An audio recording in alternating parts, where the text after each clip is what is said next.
కడపలో మహానాడు 2 రోజుల పాటు ఏదైతే సమావేశాలు ప్రతినిధుల సమావేశాలు ముగిశాయి ఆ తర్వాత ఈరోజు భారీ బహిరంగ సభకు పూర్తి స్థాయిలో ఏర్పాట్లు చేస్తున్నారు. ప్రస్తుతం మనం చూడొచ్చు వేదిక ముందున్నాము.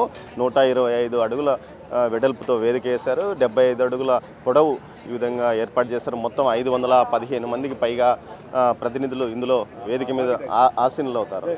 అయితే ఎంతమంది ప్రజలు కార్యకర్తలు కానీ ప్రజలు హాజరయ్యే అవకాశం ఉంది, ఎలాంటి సౌకర్యాలు ఏర్పాటు చేశారన్న అంశం మీద మనతో మాట్లాడడానికి చంద్రగిరి శాసనసభ్యుడు పులివర్తి నాని గారు ఉన్నారు. సార్ చెప్పండి, ఈ సమావేశానికి ఎంతమంది హాజరయ్యే అవకాశం? సుమారు 5 లక్షల మంది పైగా హాజరయ్యే అవకాశం ఉందండి.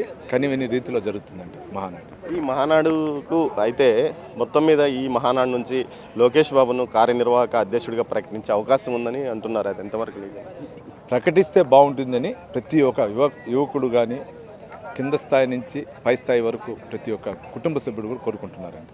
సార్ నిన్న ఒక మాట అన్నాడు, ఏదైతే ఇటు మాచర్ల హత్యలు కానీ ఇటు ఒంగోలులో జరిగిన హత్యలను ప్రస్తావిస్తూ ఆయన కొంతమంది కోవర్ట్లను వైసీపీ వారు మన పార్టీలో ప్రవేశపెట్టి వారి ద్వారా మన కంటిని మనతో పొడిపించడానికి ప్రయత్నాలు చేస్తున్నారు అనేది ఆయన చాలా బాధగా మాట్లాడినాడు. ఈ కోవర్ట్లో ఎంతమంది ఉన్నారు సార్? ఎన్నికల ముందు చేరారా, ఎన్నికల తర్వాత చేరి వాళ్ళు ఏదైనా ఇలాంటి పనులు చేస్తున్నారు?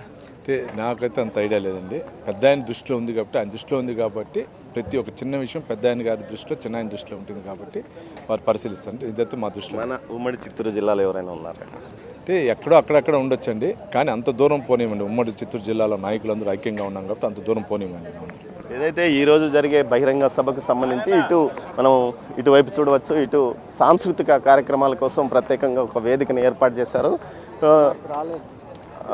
సాంస్కృతిక కార్యక్రమాల కోసం ఇటువైపు స్టేజ్కి కుడివైపున ఒక వేదిక ఏర్పాటు చేశారు. ఈ వేదిక నుంచి సాంస్కృతిక కార్యక్రమాలు నిరంతరంగా కొనసాగడానికి అన్ని ఏర్పాట్లు చేసిన పరిస్థితి. మరోవైపు ఈ వేదిక పనులు ఇంకా మరికొద్దిసేపట్లో పూర్తి అవకాశం ఉంది.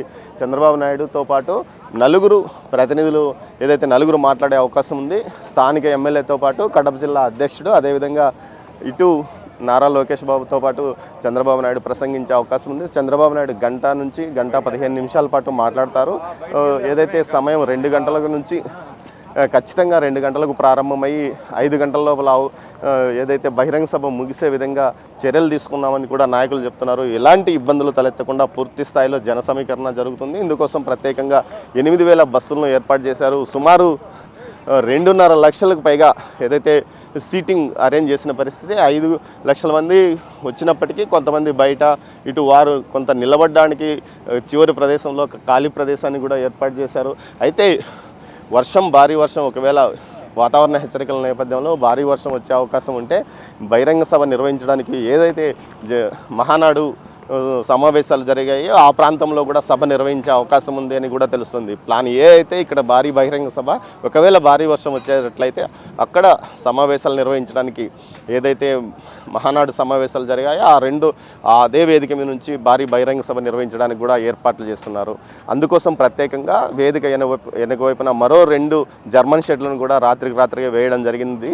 ఈ మొత్తం మీద అయితే బహిరంగ సభ విజయవంతం చేయడానికి ఇటు రాయలసీమ, నెల్లూరు, ఒంగోలుకు సంబంధించిన నేతలంతా చాలా సీరియస్గా కసరత్తు చేస్తున్నారు.